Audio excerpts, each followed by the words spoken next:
So Shiva, I want to start by asking you about peace. I know that's a passion of yours to spread peace, and you have a lot of experience in this realm. I'm thinking it might be a good idea to be clear on what peace is and why this is something that should be appealing to more people. Well, you could ask any human being what peace is, and they would give you a different definition. But I do believe that peace is much more than just a cessation of violence and war and conflict.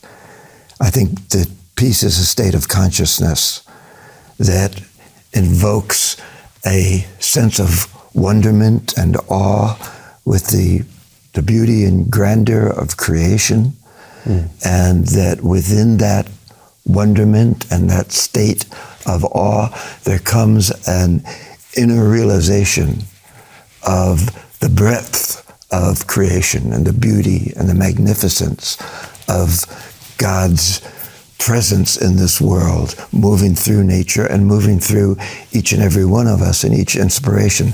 So to me, peace is a state of consciousness that reflects a healthy integration of body, mind, and spirit, and wholeness with the natural order of the universe, which in yoga we call dharma.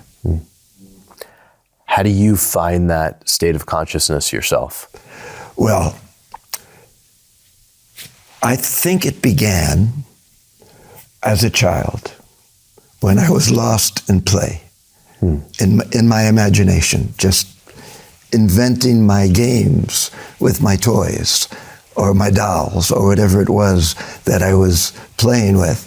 And in that absorption, in that complete focus of play, I was lost in that. No thoughts, no pains, no struggles, no illusions, just that play. And I was good at that as a kid. I think all children are. It's a natural inclination to become imaginatively involved in your focus of play. That's natural. That's a natural thing. And so then the meditative process evolves naturally out of that. And all you're doing is continuing that state of absorption in play, except now you have an inner focus, which is your inner spirit, your inner calling, your connectivity to the unity in the universe. So you feel as an adult now, you're still able to enter that space similar to what you experienced when you were a child? Yes, absolutely, all the time. And I find that through creativity in the arts, most specifically because I've been a professional musician, but also in art itself, or in sculpting, or in writing, or in communicating. It's to me, life is an art form. And we are instruments of the divine energy moving through us. And through that, with our individual abilities, we paint, we sculpt, we write, we do surgery, we do whatever machinations are coming to us. So what have you noticed takes you out of that state of being? When you're in that state of peace, play, and then something occurs and you enter a different disturbance, issues, conflicts, things that happen every day, some minor and some pretty seriously, like an illness or an injury to somebody or death, and that can capture your thoughts for the time being until you have a contemplative ability to process and take the time to recover from whatever it is that has happened and process it to the point where you say, okay, God's got this, and so do I. hopefully. So obviously, like specific activities like playing music or drawing. Although I return to that all the time. Right. So in those states that we love and we have a relationship with, maybe it's easier to be in that state of consciousness that you're describing. But is it a goal of yours to experience that state of consciousness, just doing regular daily things, eating, having a conversation, driving, whatever it is? As much as possible. Yeah. Right. And so through the practices, you cultivate a reliable sense of balance or equanimity, or, we're talking yogic terms, balance, equanimity, and a connectivity to the divine source that gives you breath and gives you heartbeat. And that every moment, every breath, every heartbeat is that divine source coming through each of us, each and every one of us.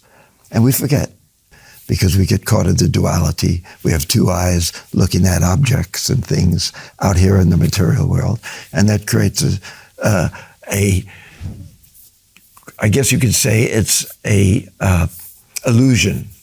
We talk about Maya as an illusion of this world that is always transforming. We get caught in that. And that can be distressing, disturbing, and captivating. So is that more of an illusion than, drawing or making music? Well, in that sense, it's all an illusion. But when you are engaged in being a channel for inspiration, and inspiration simply means to breathe in spirit. So you're just, you surrender your ego self to just being an instrument, just allowing that creative energy of the universe to just move through you, and through your interpretive self. You have your own valve of your own hose, so to speak, and the current of existence of God's grace is moving through you, and you have the individual control of that. And so that becomes an expression, hopefully, of that divine nature.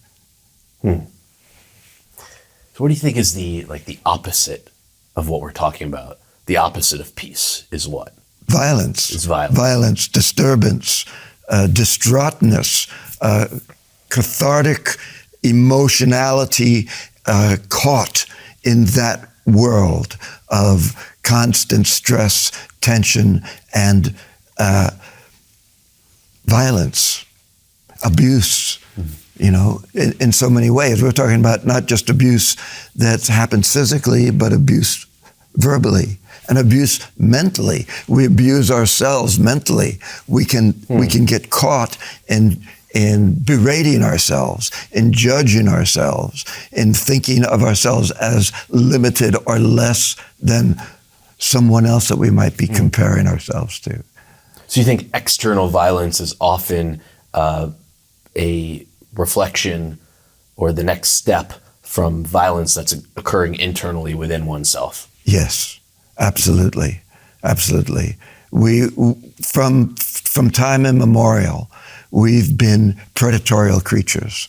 We attack, we kill to eat, but that's what we have done. Of course, today it's easy to be a vegetarian. You go to the Whole Foods market or wherever you're going, and you can just pick out really healthy, beautiful food. But when we were in our primal stages of human beings, we had to hunt and we had to protect ourselves, and we created enmity, and we created this whole way of being in conflict and being enmity, being enemies to each other, conquering, enslaving, controlling, dominating each other. And that is, that's what captures us still. We're caught in that. But even back then, do you think that was a byproduct of what was happening for those people internally? That they had violence happening internally? I think it was just a matter of survival. In order to survive, we had to hunt. In order to survive, we had to protect ourselves. We had to create weaponry. We had to utilize our abilities to mobilize defense forces to protect ourselves. And also, we became engaged in building and exploring and enlarging the scope of our civilizational enterprise, whatever that was, by conquering others, enslaving others, and abusing others, and thinking of others as less than. And I think that this historical, primal kind of construct that we've become involved with is a source of a great deal of our neuroses and our dysfunction as a human family. And the predatorial nature with which we attack our environment, we are exploiting and extracting from our environment instead of serving and nourishing. We're fighting with each other instead of sharing the bounty of our existence. And that's what the movement towards wokeness, and there's a big movement against wokeness from the what we call the political right. And the wokeness is really just being aware of the gifts that we have as human beings, to be here, to be alive, to be sharing this world with each other, and to coexist in a peaceful manner. What's interesting with our relationship with words and how it changes. If you could take this word woke or awake, becoming awake, right? And that means one thing, like just waking up, how you define that. And then now it can be taken and put into a movement, and lots of labels could get associated with it, which change it.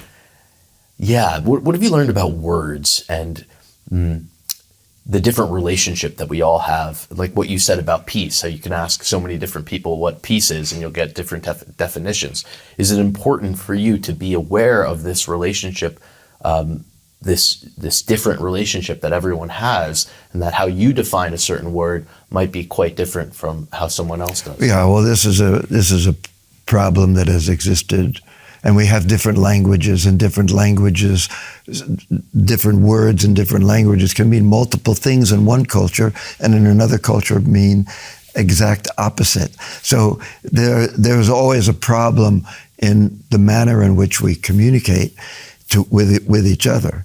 And so for me, I'm a wordsmith. I'm a writer, a songwriter, a poet.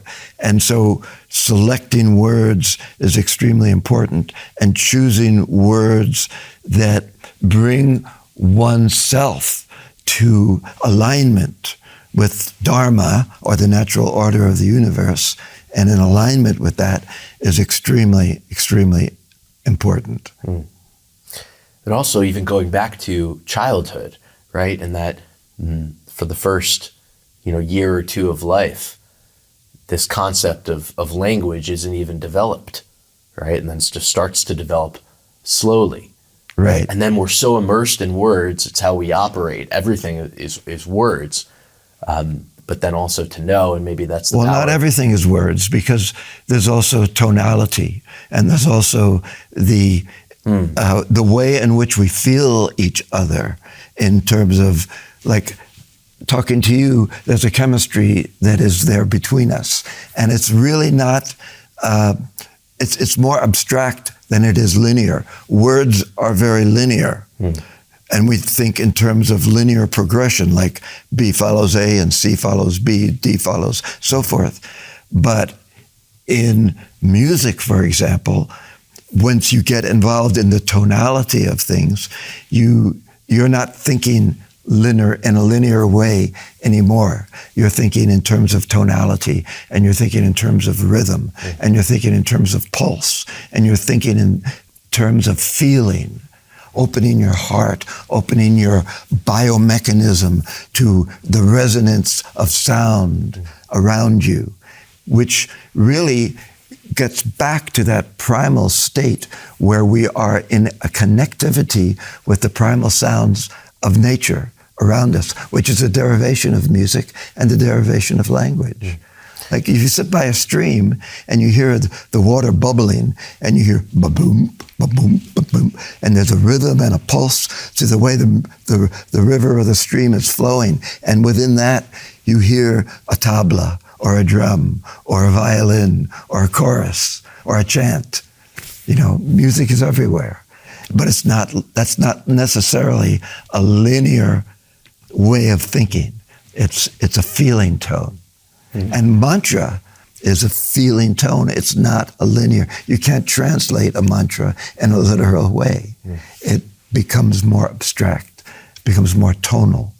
And it reaches us in a way where our consciousness is then removed from that literal yada yada mind babble, and you get into the tonal groove that a mantra sets up in complete repetition.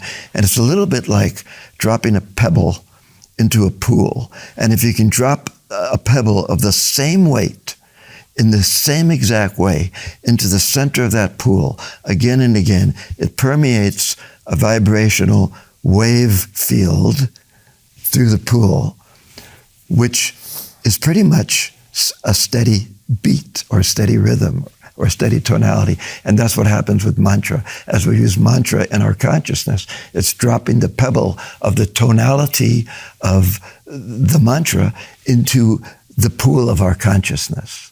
And that creates a rhythmic evenness, which is a conduit or an entry point to go deeper into the divine source of that, of this breath, of this heartbeat, of this life. And connecting with that is what we're here to be, to embody that divine self is what we're here to do, I believe. Does it take a certain trust in the way that you're created in order to do that? A certain trust? I don't know if it's a trust as much as it, you know, when you're a child, you have to trust that your parents are the adults in the room and that they've got, you know, they're going to feed you, they're going to house you, they're going to hold you, hopefully touch you and love you deeply. That's a certain level of trust. But as you get older, the trust becomes a faith that there is a divine hand at work here, that God's got this moment, no matter what. And we forget that. We lose that all the time. And that's the source of our disconnect. And that's the source of our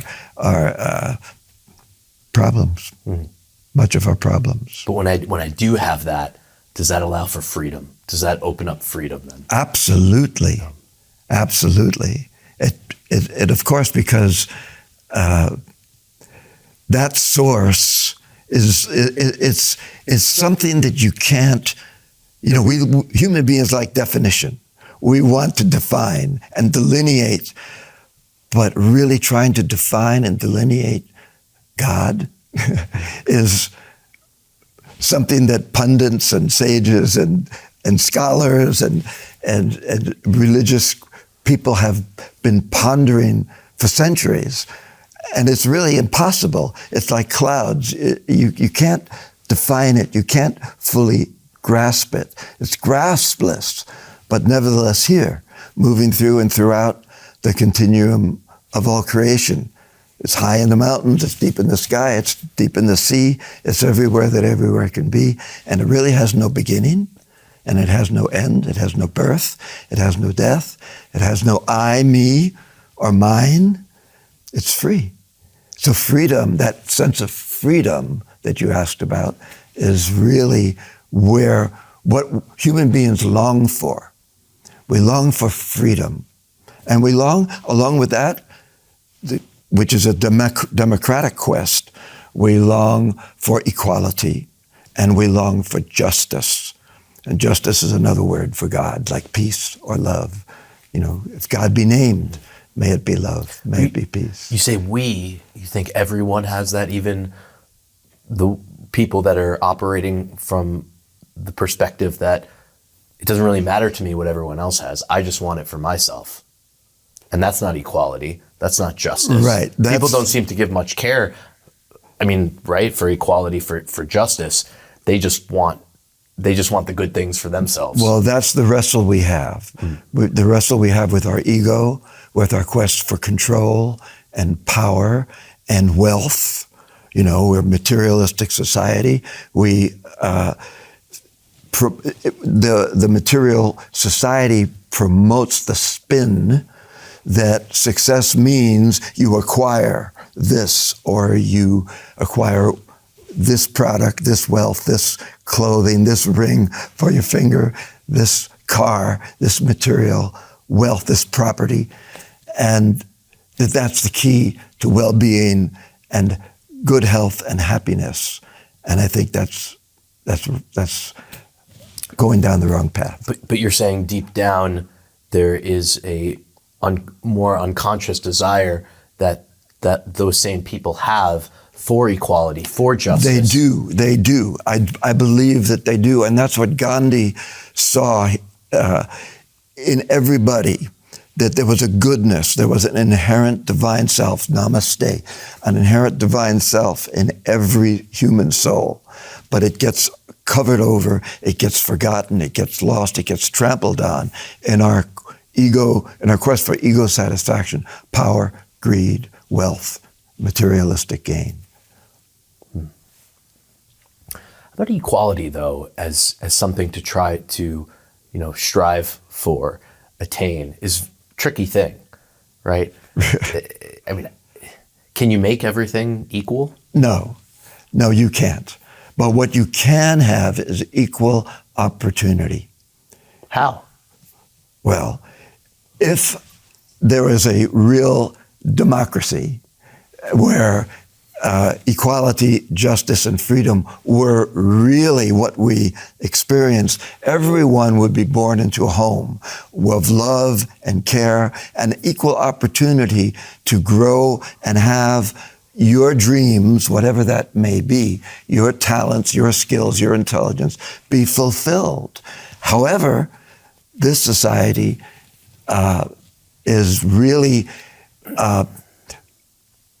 not allowing for that kind of freedom. We have a great deal of injustice, racism, and so forth. But even if those were the pillars, every parent is going to be different. Every parent is not going to be the same. Of course. We would want that anyway, to be everything so cookie cutter. So can there be equal opportunity? Because depending on, if you have a certain parent that's more adequate, more adept, has more training on how to parent well, maybe is funnier, is lighter, is more connected to God, that's going to allow the child to have more opportunity to the other person. They're both trying to be parents, but one has greater capacity than the other. Right, or there's addictive, or there's health issues, or there's social dilemmas that come up, and or one parent dies, and then so you have a single parent. Exactly. Well, there's lots of stories of many, many, many, many people who have come through deep holes in their life and have manifested amazing things. So there's also an inner prompting that happens inside us. There's an inner impulse that calls us to a deeper reckoning with existence. And that's I believe that's the sacred pull. That's the divine impulse to come to our own fulfillment, our own sense of understanding. Why are we here? Why are we human beings? Why are we born? What's going on in this world? There's an inner impulse. For truth. For truth, for longing for truth. Right. And I think that's what a longing for the sacred. Yeah. I mean, I think that's what we're talking about in terms of like equality too, is we're interested in what is the truth here. Like equality is, I mean, it's a wonderful notion to have, opportunity for everyone. But is nature set up that way for equality? What's the truth there? What is is it possible to be equal? And is understanding what is the truth around this topic going to allow for greater progression towards that goal? Well, we have, as I said, we have this inner impulse, this inner calling that brings us to the opportunities that open to us if we allow ourselves to see it. We are often encultured and socialized in ways that create an implicit bias inside us where we become blinded or stuck in stuck spaces that we cannot see out of. And so we can't see all the opportunities, nor have we been afforded the availability of those opportunities by the constrictions of our parenting, our societal limitations, and so forth. So we are evolving creatures, opening like a flower. A flower, a seed that lands in the ground, is encoded with the DNA to bloom into its blossoming, right? And to give of its seed. Every seed has that within itself. Every human being has that within themselves to grow into their blossomings. But there are obstacles in the way. There's stuff we need to overcome. That's why we're here in this world. That's why we're born. We're like scholarship students given a body and breath, and along the way, we have this curriculum of trial and error, and it's tough. It's really, really hard sometimes to get past the trial, the tribulations, and the errors, and the missteps that we make. But in Judaism, for example, they say, you can rewrite your script. You have the power within yourself to rewrite your script, to reconcile the transgressions and the missteps of your past and rewrite a script. And in yogic terms, we can correct our karma. We have that opportunity. Do you feel like you've done some of that in your life? Hopefully. But you're not sure? Well, I think life is a never-ending process. It's like you write something, a song, a poem, a book, and you diddle with it, you fiddle with it, you refine it, you rewrite it, you go through draft after draft after draft. Is it ever really finished? I sing a song. Each time I sing a song, I may have completed writing the song. I may have practiced the performance of that song to a large degree, but every time I perform it, it's completely new. And that particular performance, I would want to make the best I've ever done it. The best I've ever done it. That's new. That's an expansion. And the people who are listening to it, the audience, that moment that you're doing that performance is completely new. And everyone is there giving you input which affects your performance. It's part of your performance. It's an interaction. We're constantly interacting with the world, which is constantly changing. So we're constantly changing too. And we have to learn to surf through it. In a way, what yoga teaches is balance, equanimity, a state of mind that is always in a state of grace. God's got this. This is I have a disturbance today. I'm not feeling good. Something's happening. But in the end, we see that, it's all here for learning. So as scholarship students in this world, we have this curriculum, and the curriculum is trial and error. We learn from our experience. And if we're open to our experience, it will teach us what we need to know. And we evolve in our consciousness, and we open up like a flower. Hopefully. And then the opposite would be being closed off, or not cut, allowing, or cut off, being mowed, like war. War is the ultimate epitome of the lowest denomination of human endeavor. You cut and you kill. You exploit and you crush. But even there is opportunity for people to learn, right, and shift something in their lives. How many soldiers have learned a lot from their experiences. Of course. Yeah. Absolutely.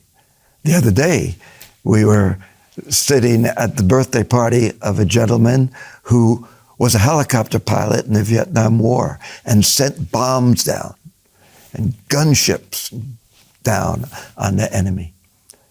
And so now he's into yoga and practicing meditation, and beautiful, beautiful soul. And that was part of his learning experience. That was part of making him who he is today. For me, I was a teenager during the Vietnam War. I was caught up in the turmoil of that time. And I was also a keen follower of Martin Luther King and his strategy of nonviolence for social change. And that captivated my imagination. And then later on, Martin Luther King condemned the Vietnam War. And I was caught up in the protests against the war, against the Vietnam War, and I became a conscientious objector. And I decided that nonviolence was the path for me. And if I had a religion, it would be to be nonviolent and to be kind and be a loving person. And like you said, that starts with the self, or that's happening with the self. How can I be nonviolent to myself? All the time. All the time. Everything is a test of that. But you don't have to get caught up in the test. You just are. You cultivate the ideologies and the consciousness of love and kindness and generosity and compassion. And you do the best you can to eliminate greed and lust and jealousy and anger and hatred. How do you do that? Violence. You do the practices. You cultivate through the practices. And the practices, yoga is a whole set of practices. There's 8 limbs of yoga in the classic Patanjali school of yoga, but there's many schools of practicing. And I know many people who don't know a thing about yoga or meditation or anything on a spiritual sense. They're simply good people. They're people of goodwill. They're people of kindness. They're people of generosity, heart. And who's to say that they're not any more spiritual than someone who meditates for hours and hours and hours a day? But are you saying that person is practicing something, or they don't even need to practice? They're just, that's the way they are. They've learned over the course of their lives and the influences that have come to them to be good people, to be kind, to be generous, to be loving, to be compassionate, to be empathetic to other people's needs, to serve others. Service is, the pillar of yoga. To be of service to others. What do you think the importance is of setting an intention? Like, I have what you're speaking about. I have the intention to be more compassionate, to be more kind, to be more grateful, all of these things. How important is that to get clear? This is my intention. This is where I want to go. Right. And the intention is the foundation of everything. Your intention. I intend to clear my mind of hatred. I intend to clear my emotional being of ill feelings towards anybody, and that becomes a self-fulfilling prophecy within yourself. I will do this. I will stop being hurtful to others.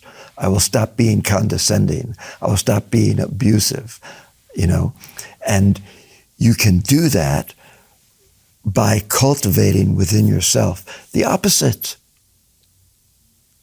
But it helps to cultivate the opposite if you've had loving parents, if you've grown up in an environment where your parents are compassionate and kind and gracious.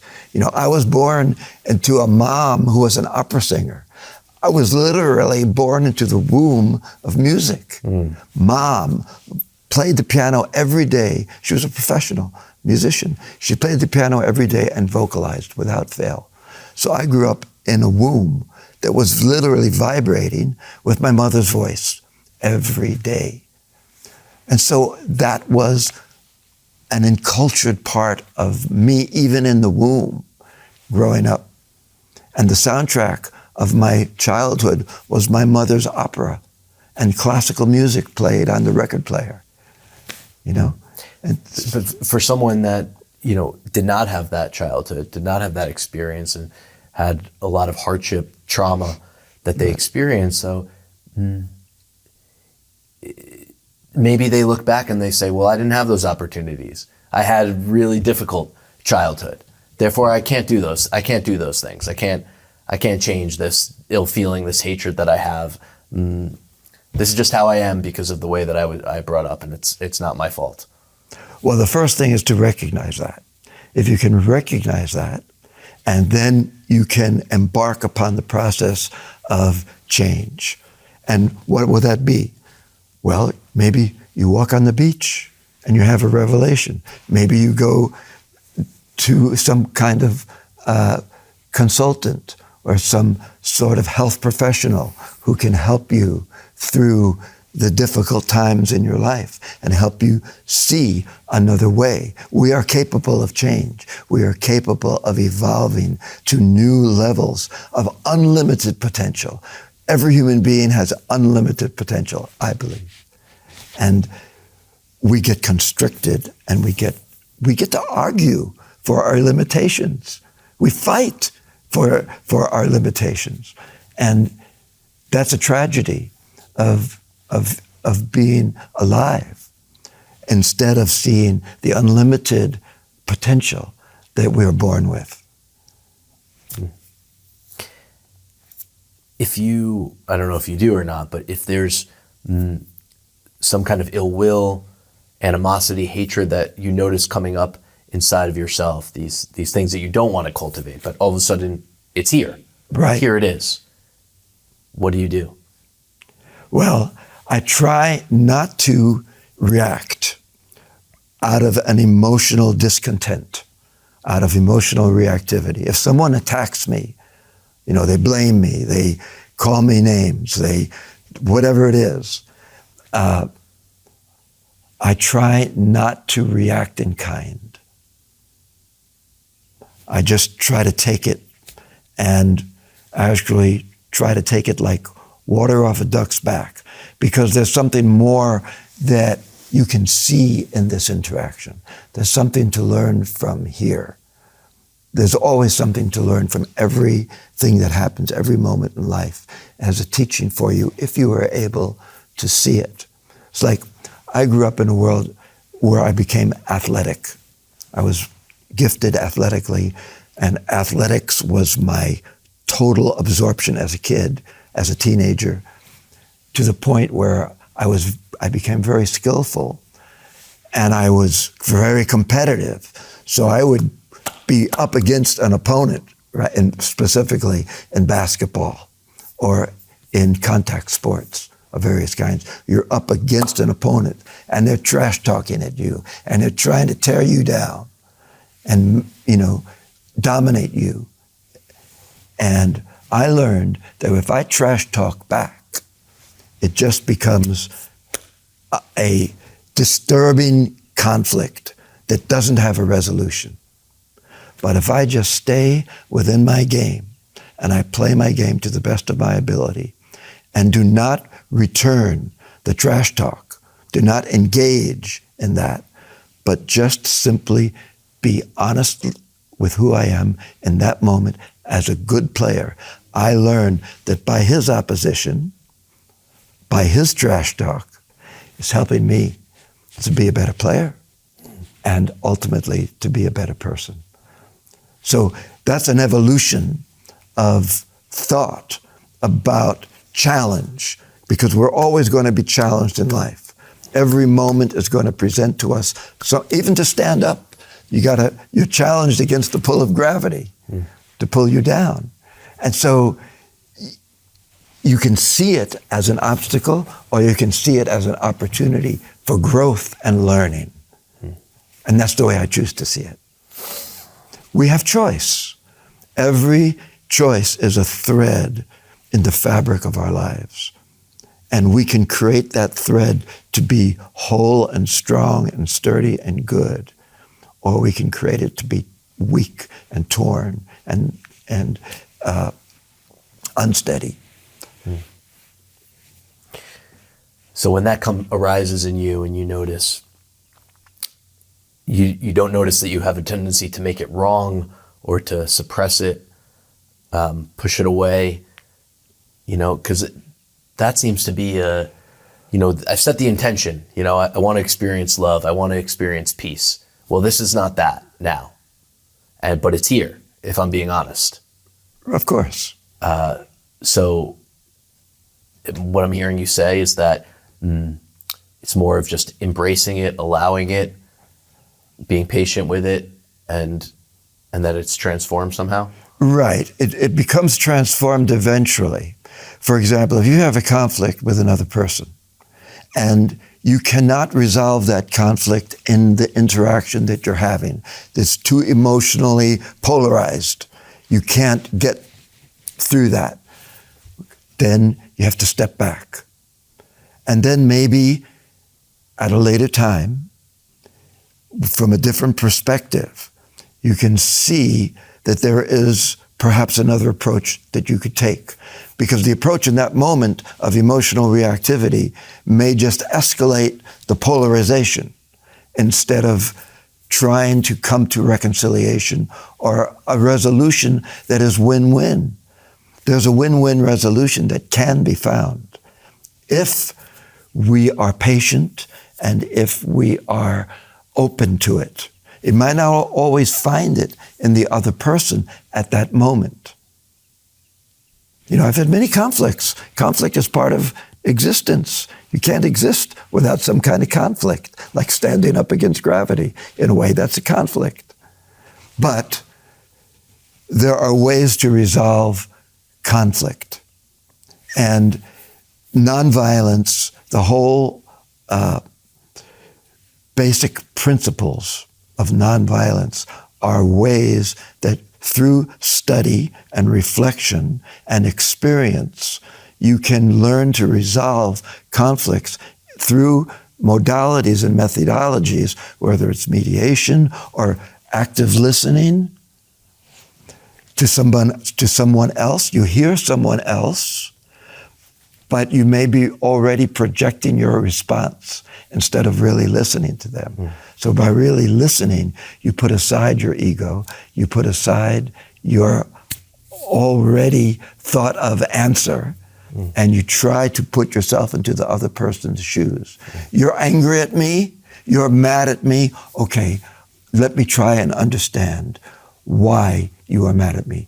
And let me then, if you attack me with a verbal accusation or allegation, let me say to you, I hear you saying this and this and this about, am I wrong? Is that the correct? And that person will understand that by your coming back to them with repeating what they told you, they grasp that you have understood and have heard them. And when someone realizes that they have been heard, that there is a level of respect and there is a level of communication that's going on, then they will respond to you more affirmatively and more positively than in an antagonistic way. Mm-hmm. You understand what I'm saying? Of course, yeah. Yeah. Yeah, it's big. It's quite the practice. Do you think that there's ever an appropriate time for violence or never? Well, that's an interesting question. Gerde would say that if there's a person who's shooting a group of people in the room, if you were able to take that person out, even by shooting them, then that's not an act of violence. That's an act of life preservation.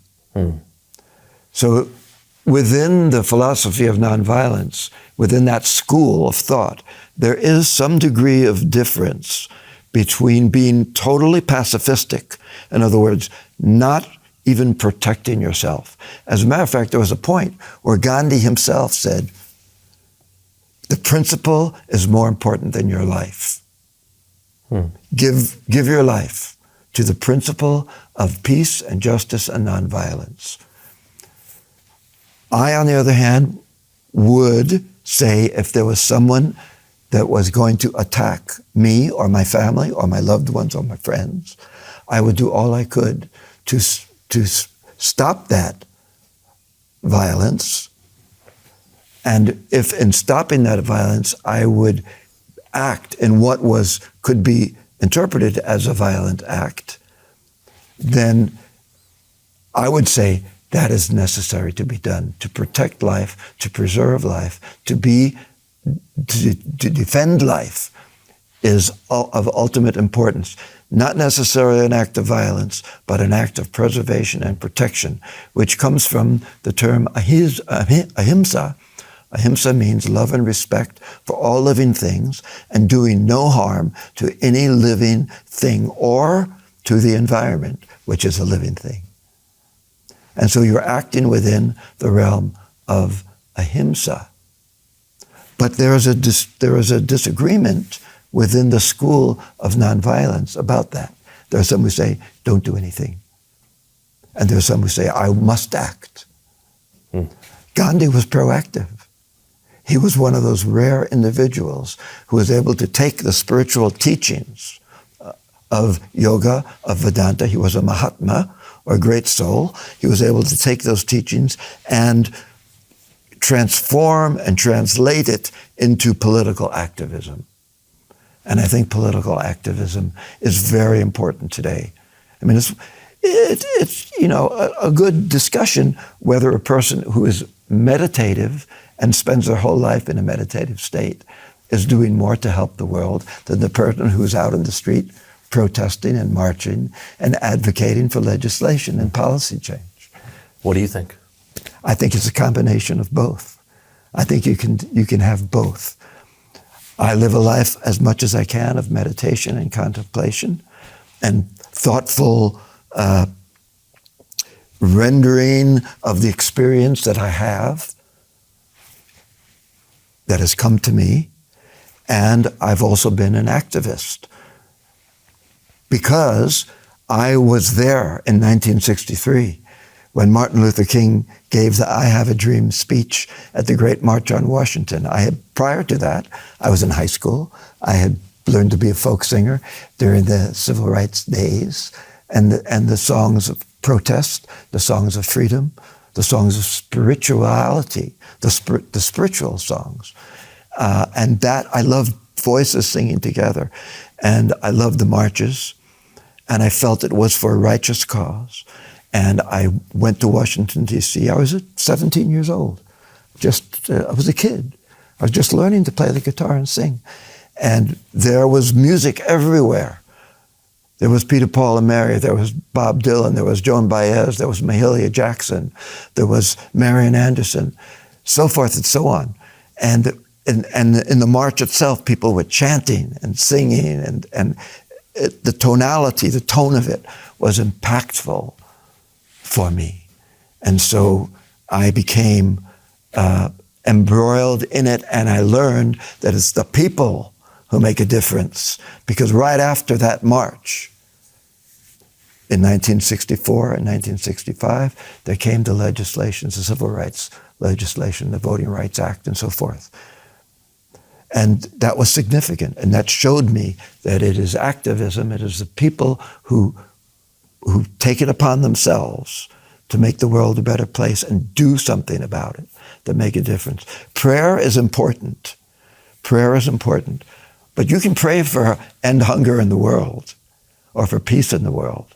But unless you do something to enact that prayer into actuality in some degree, the prayer is just a thought form. How about the process of moving the unconscious to the conscious? And I wonder if that's what happened, in those years, 63, 64, 65, that it would almost force people who didn't want to see the reality of the situation, of the inequality, of the injustice. It forced it into their consciousness and forced them to see it and contend with it, right? Like Right. on the television screens Yes. or whatever it is. So I wonder about that in today's world too. Like, is this tendency, we kind of get the sense that like, there's some injustice happening here. You know, maybe it's in the meat and the dairy industry or something like that, but like, I don't really want to look at that or whatever it is, Right. because I'm more comfortable living my life the way that I'm living it. So yeah, anything to say about this process of moving the unconscious into the conscious? Right. Well, part of that unconsciousness is our connectivity to divine source, to love, to peace, to joy, and so forth and so on. The disturbance comes because those inclinations to peace are natural to us. They're naturally what we want.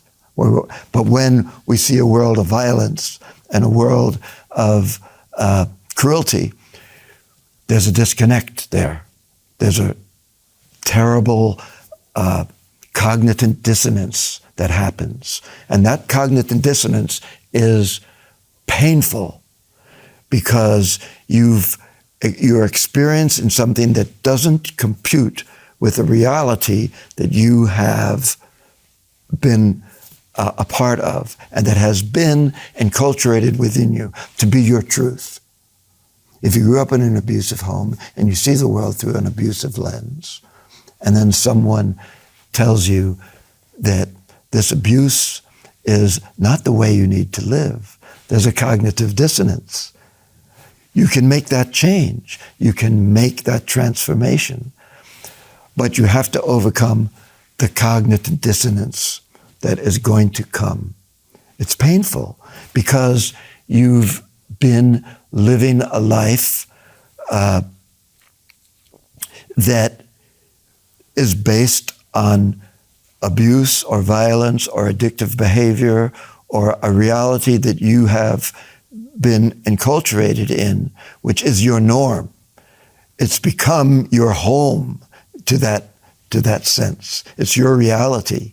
And when your reality gets disturbed, then you have to learn how to cope with it. So when there's cognitive dissonance, there's two ways to deal with it. One is to say, whoa, I'm learning something here.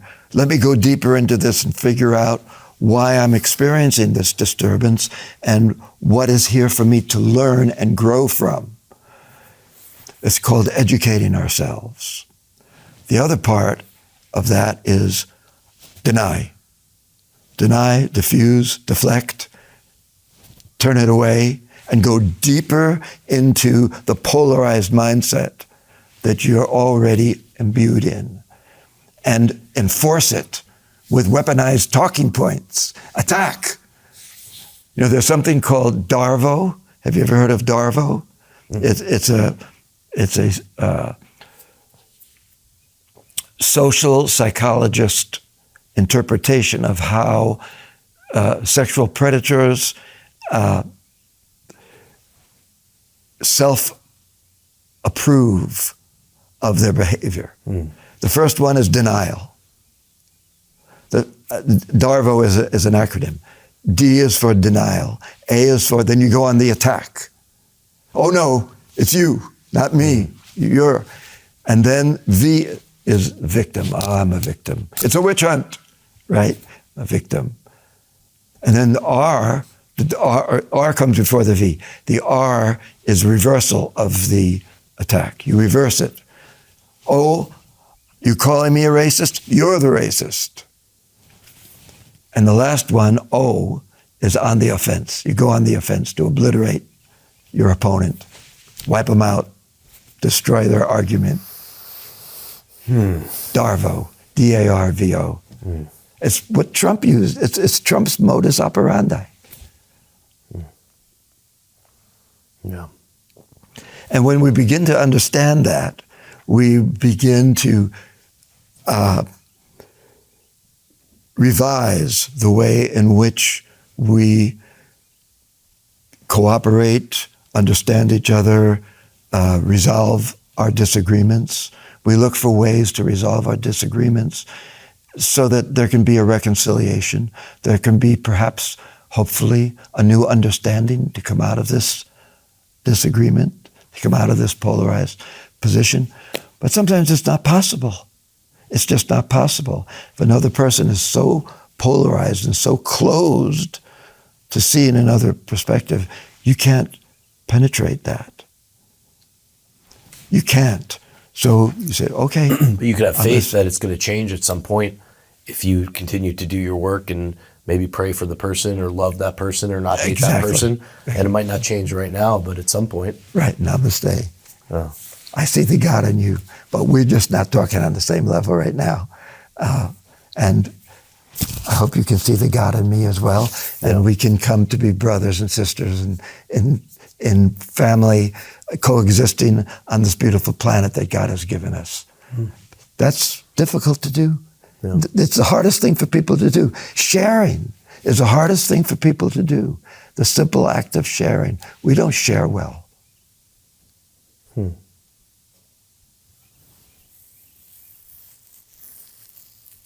Is that true? I think it's very true, unfortunately. And so the wokeness or the awakening of consciousness is learning how to coexist and learning how to better share and learning how to listen and truly hear each other. And within that, that's part of nonviolent training, is to understand that there are conflict resolution methodologies or technologies that we can employ. And also to see that the person who you're up against is not someone who is your enemy, but is actually someone who's just an actor, acting out a socialized and enculturated idea, and they're coming at you with it. And so you don't try to take it personally, which is difficult to do, very difficult to do, but you try to be the witness. There's another part of nonviolent training, is to be the witness, to see what's going on, the cruelty, the horror, the nightmare of it all. Be the witness. So you can, in a way, step back from it, divorce yourself from it, hold the truth that you witnessed this, and then from a point of honest and clear realization, you can take action to amend it or to bring justice to the situation. And justice means having the allegation recognized or the accusation recognized, number one. Number two, accepting it or having it, and then having it proven actually and factually, and then being held accountable for it, and then having a consequence for it. That's the way justice works. It's not always possible because people use the Darvo technique to deny, to blind, to control. Yeah, I'm personally more interested in what's happening for me internally.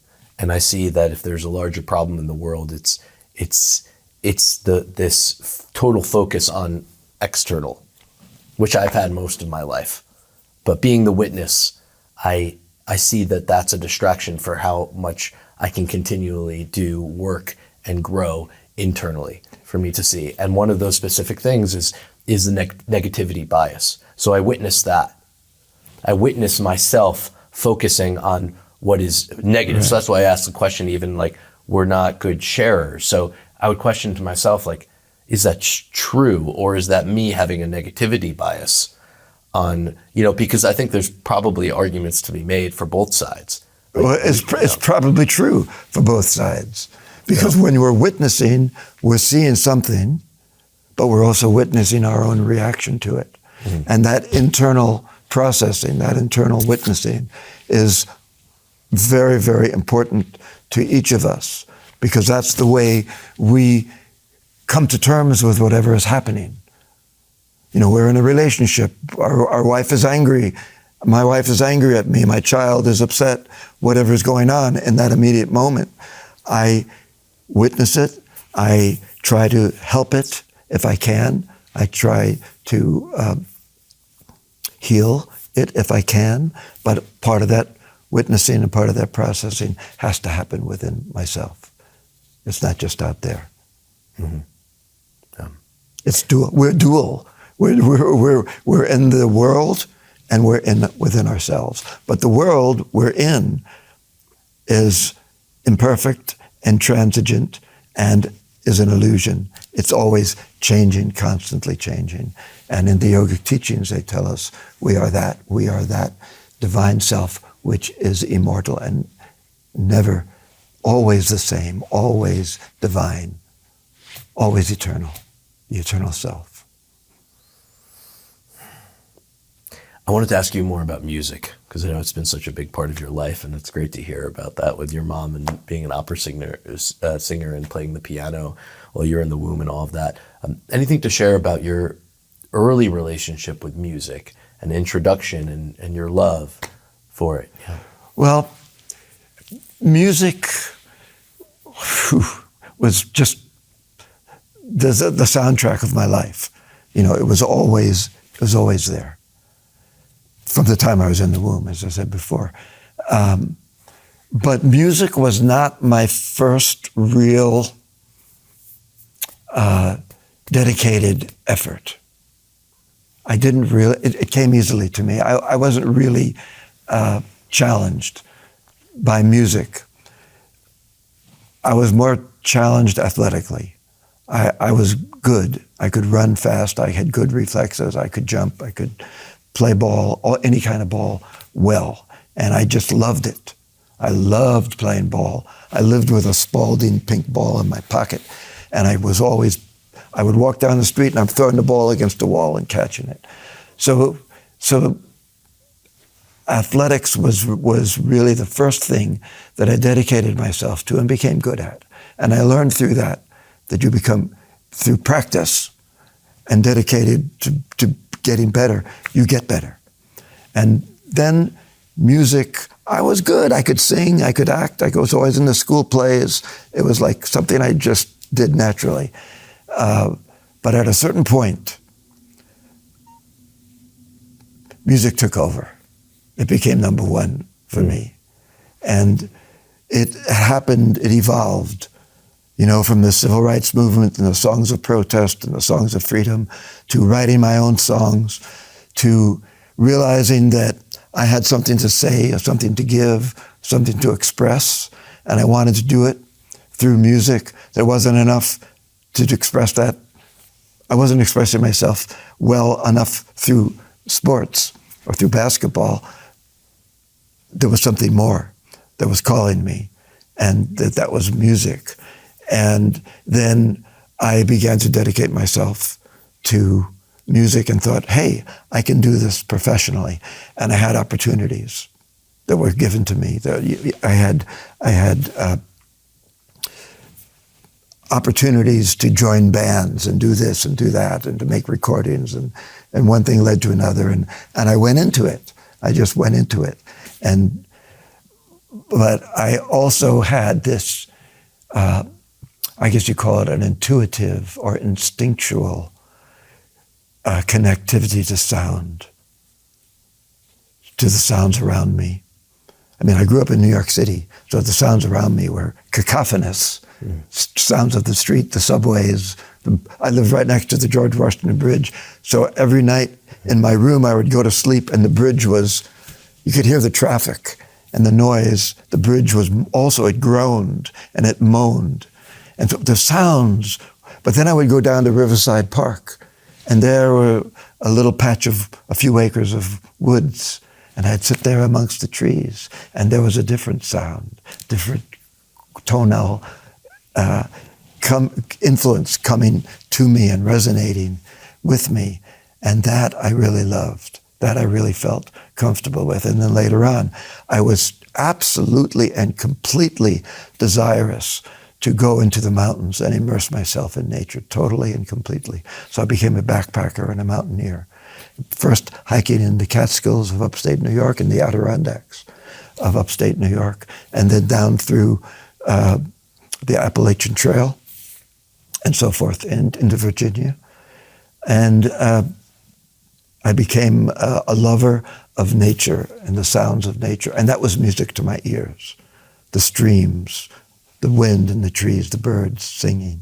It was all music to me. And I realized the derivation of music in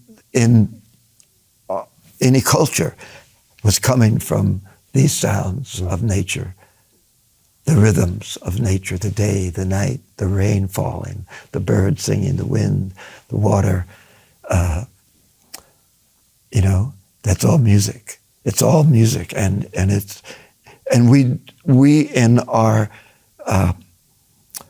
materialistic world, in our attempt to control culture, the culture of nature, we divorce ourselves from nature, and that I think is a source of much disturbance and neuroses in the human being, that we are completely divorced from nature.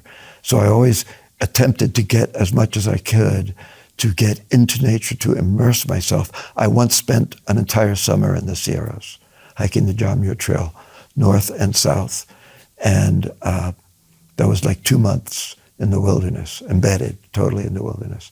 Changed my life, and it became so important to me, which is one of the reasons why it became important to me to move here, to Yogaville, because we live in the forest, and those sounds. Every day I wake up to the sounds of nature, and feel I can walk to the creek, I can walk through the woods, I can feel nature resounding within myself, and hopefully this is important to my family as well. So I bring my family here as often as we can. My son, my daughter-in-law, my 2 grandsons, my daughter and 2 granddaughters in Los Angeles, and my older daughter, who's going to Johns Hopkins nursing school now. So she's closer in Baltimore. What does family mean to you? Well, family is really the core of existence to me. It's the core of existence. It's the heartbeat. It's the love that you feel. It's community. It's togetherness with your fellow human beings.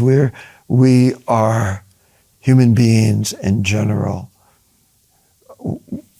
We are creatures that need each other.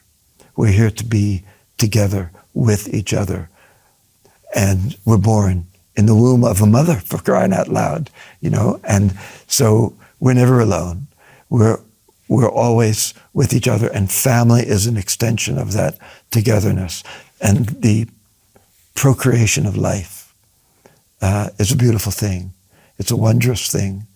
And to be able to be a part of that, to experience that, to nurture that as a husband, as a father, as a grandfather, it's the most important thing to me.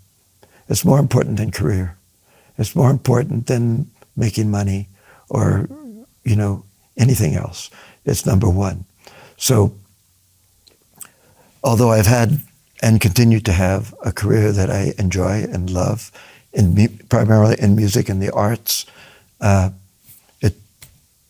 it takes a second seat to family, and family empowers that. Hey, my kids, I'd be working on a song in the living room, and one of my daughters might come in, or my son might come in. Dad, that's terrible. What are you doing? They'd be the harshest feedback, and that's great. You live with it. You accept it. It's all good. It's all helping. It's all part of growth, and family enhances the growth of the human being. It's a gift. It's a gift of grace to be able to have family and loving family. I've been married 50 plus years. And I've been blessed to have a beautiful wife. And we we worked at it. We worked at our relationship. We went through the human potential movement and going to all kinds of workshops that deal with how you relate to each other and how you can coexist in a way that you're serving each other and you're helping each other. And of course, yoga is a big part of that. But as a performer and a public speaker, I also found myself in numerous environments where the teachings were coming and being digested within myself. And I'm learning and digesting the teachings every day and processing as best I can, and hopefully growing and being a good guy. Try to be a good guy. You are a good guy. Siva, thank you so much. Appreciate this time with you. Oh, you're welcome. Thank you. Om home. Thanks for listening. If you've enjoyed this content and think others might as well, please feel free to share and subscribe.